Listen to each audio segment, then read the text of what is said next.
Hai, Assalamualaikum. Nah, kali ini kita yaitu konsep belajar dan pembelajaran. Nah, pada tahu nggak nih arti belajar dan pembelajaran? Nah, kita akan membahas belajar itu seperti apa, pembelajaran itu seperti apa.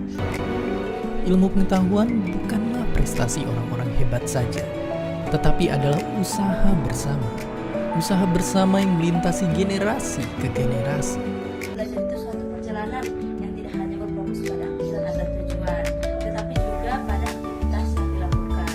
Lanjut lagi, ada teori belajar dan pembelajaran. Di teori belajar dan pembelajaran ini ada teori behaviorisme, di mana teori ini memainkan peran penting dalam perkembangan pendidikan modern. Kalian perlu dasar-dasar ini semua untuk bisa bertahan hidup di zaman yang berkembang begitu pesat seperti sekarang. Sekaligus kalian perlu mencari tahu mana yang kalian suka untuk bisa berkontribusi terhadap kemajuan dunia ini. Di mana belajar dipandang sebagai hasil dari interaksi individu dengan lingkungannya. Nah, ada prinsip utama dari behaviorisme ini, yaitu ada belajar adalah perubahan perilaku yang nyata dan dapat diamati sebagai proses yang berlangsung dalam beberapa tahap. Diakini berpendapat bahwa perkembangan kognitif tidak hanya terjadi melalui dewasa pengetahuan, tetapi juga melalui perubahan cara anak berpikir dan memahami dunia di sekitar mereka. Nah, ini Kebanyakan di sekolah, kita terlalu fokus menghafal, bukan benar-benar nyoba paham. Itulah yang bikin kita, meskipun nilainya bagus, tapi pas begitu lulus langsung buyar lupa semua yang udah pernah dipelajari. berbeda dengan si behaviorisme yang berfokus pada stimulus dan respon. Kognitivisme ini menyoroti aktivitas berpikir yang kompleks dan interaksi aktif antar individu dengan lingkungan untuk menghasilkan perubahan pengetahuan dan perilaku. Nah, singkatnya, kognitivisme ini melihat belajar sebagai proses internal yang melibatkan pengelolaan informasi, pemahaman, Dengan berani mengakui jika belum mengerti, dengan tak takut mencari tahu segala sesuatu hingga ke dasarnya. organisasi yang pengetahuan yang aktif dan berkesinambungan. Oke, yang ketiga ada teori konstruktivisme. Konstruktivisme ini paradigma pendidikan yang menekankan pentingnya interaksi sosial dan konteks budaya dalam proses pembelajaran. Ada beberapa konsep dasar konstruktivisme ini, yaitu ada konstruksi pengetahuan, aktivitas kognitif, dan konteks sosial dan pembangunan berkelanjutan. Nah, ada konstruksi pengetahuan ini dibentuk secara aktif oleh individu. Dunia kita penuh dengan ilmu-ilmu baru yang terus bermunculan tiap harinya. Dengan begitu banyaknya ilmu pengetahuan di dunia ini, untuk kita bisa mempelajari sesuatu dengan cepat, penting banget untuk kita melihat pengetahuan Berdasarkan pengalaman dan interaksi. Yang kedua itu aktivitas kognitif. Siswa aktif mencari, memilih, dan mengkoordinasi informasi. Yang ketiga, konteks sosial. Konteks sosial ini pembelajaran terjadi melalui interaksi sosial secara diskusi dan kolaborasi seperti ke kelompok itu. hingga akhirnya kalian bisa jadi diri sendiri dan melanjutkan jejak mereka. Nah, yang keempat ada pembangunan berkelanjutan. Ada pengetahuan berkembang terus seiring pengalaman yang baru. Terus latihan dan pahami konsepnya. Kalau nggak ngerti pelajaran ini nanti gunanya buat apa, bahkan nggak ngerti sekolah itu gunanya buat apa, jangan belajar cuma demi lulus. Teori ini berfokus pada pentingnya pengalaman individu dan pertumbuhan pribadi dalam pendidikan. Ini ada poin pentingnya. Ada belajar adalah proses aktif yang melibatkan perubahan pengetahuan, sikap, dan keterampilan siswa. Dan siswa diberi kebebasan memilih materi yang sesuai dengan kebutuhan dan minatnya.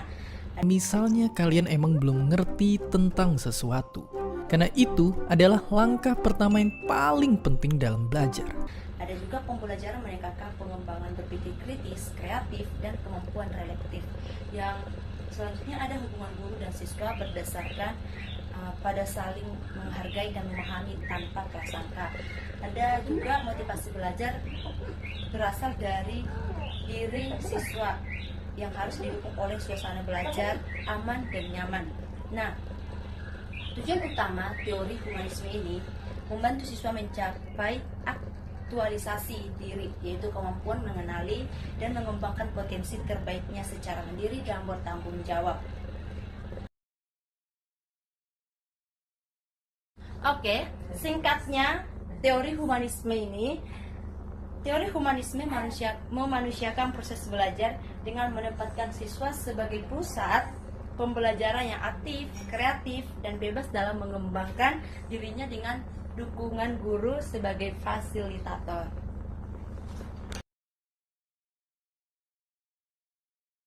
Nah, kan tadi kita udah membahas pengertian belajar dan pembelajaran. Kali ini kita akan belajar yaitu ada juga dia faktor-faktornya, faktor efektivitas belajar dan pembelajaran itu.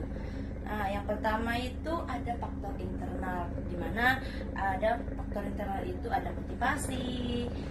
Ini motivasi ini seperti siswa menjadi faktornya kunci untuk mendorong keinginan mendalam belajar dan berprestasi. Disiplin belajar yang terkait dengan motivasi memiliki dampak positif bagi peserta yang mempunyai akademik. Anak-anak, jangan lupa ya. Nah, yang pertama tadi kan ada motivasi, yang kedua ada minat. Minat siswa terhadap mata pelajaran turut berpengaruh signifikan terhadap keberhasilan belajar, di mana minat yang kuat dapat meningkatkan pemahaman dan prestasi siswa. Nah, ini ada contoh minatnya. Contoh siswanya ini suka dengan atau tertarik pelajaran matematika. Dia tuh suka memecahkan masalah dan teka-teki. Begitupun juga belajar matematika. Menghitung dan melatih logika adalah kemampuan dasar buat kita menghadapi tantangan di kehidupan nyata nanti. Karena yang akan kita hadapi di kehidupan nyata bukanlah lagi soal-soal ujian, namun sang monster yang ada. Yang suka dengan seni budaya, dia itu suka ngegambar-gambar atau banyak lagi. Nah, seperti itu untuk contoh minat. Terus yang selanjutnya ada kecerdasan. Kecerdasan itu individu memainkan peran penting dalam cara siswa menyerap dan memproses informasi. Dengan setiap siswa memiliki potensi intelijensi yang berbeda-beda. Nah, contoh kecerdasan itu ada siswa yang pandai berbicara, menulis, dan memahami bahasa. Ada juga siswa itu yang suka berinteraksi dengan sesama. Oke, yang tadi udah yang pertama, yang kedua, yang ketiga. Nah, kali ini kita yang keempat, yaitu gaya belajar. Gaya belajar itu dimana preferensi individu dalam memproses informasi atau gaya belajar mempengaruhi pemahaman dan hasil belajar siswa secara efisien. Nah, ada contohnya secara visual. Siswa lebih mudah memahami materi melalui gambar, diagram, video. Cabang pohon. Pastikan kita sudah memahami prinsip-prinsip dasarnya dulu, yaitu batang dan cabang-cabang besarnya. Faktor eksternal di mana ada lingkungan, metode pengajaran, media pembelajaran, dan disiplin belajar. Nanti dijelaskan apa aja sih yang keempat ini, gimana contoh-contohnya juga. Ada lingkungan, metode pengajaran, dan media pembelajaran, dan disiplin belajar. Nah, lingkungan itu dimana lingkungan belajar termasuk interaksi sosial dan dukungan dari teman sebaya serta orang. Nah, contohnya ada lingkungan belajar itu kelas yang tertata rapi dengan pencahayaan cukup dan ventilasi yang baik sehingga siswa merasa nyaman dan fokus saat belajar. Ada juga pengaturan meja kursi yang melingkar. Nah, dimana biasanya kan kita di sekolah ada yang bentuk melingkar, ada berkelompok atau yang lebih aktif. Nah, interaksi yang lebih aktif antara guru dan siswa. Nah, ada juga metode pembelajaran. Metode ini yang tepat oleh guru dapat memotivasi dan melibatkan siswa. Dengan metode diskusi dan metode pembelajaran tentu mampu meningkatkan hasil belajar. Nah, ini ada mobile teaching di mana guru turun langsung mendampingi siswa. Terima kasih, Bu. Iya. Nah, yang keempat tadi ada disiplin belajar, di mana disiplin belajar yang lebih baik berkaitan positif dengan prestasi belajar, dan penting bagi sekolah dan guru untuk menciptakan kebijakan yang mendorong disiplin belajar siswa guna mencapai akademik secara maksimal. Nah, ada contohnya nih. Ada contoh disiplin belajar itu menyusun jadwal. Dengan menyusun jadwal belajar yang teratur dengan waktu istirahat yang cukup untuk menjaga konsentrasi. Nah, kita tuh kan biasanya jangan begadang nih buat anak-anak. Gimana kalau kita begadang, terus konsentrasi kita berkurang dan kita di kelas bisa ngantuk atau gaya belajar kita tuh nggak maksimal. Nah, bagi kita jangan sering-sering begadang ya, apalagi untuk anak-anak sekolah yang lagi belajar, oke? Apalagi masuk di jam pagi.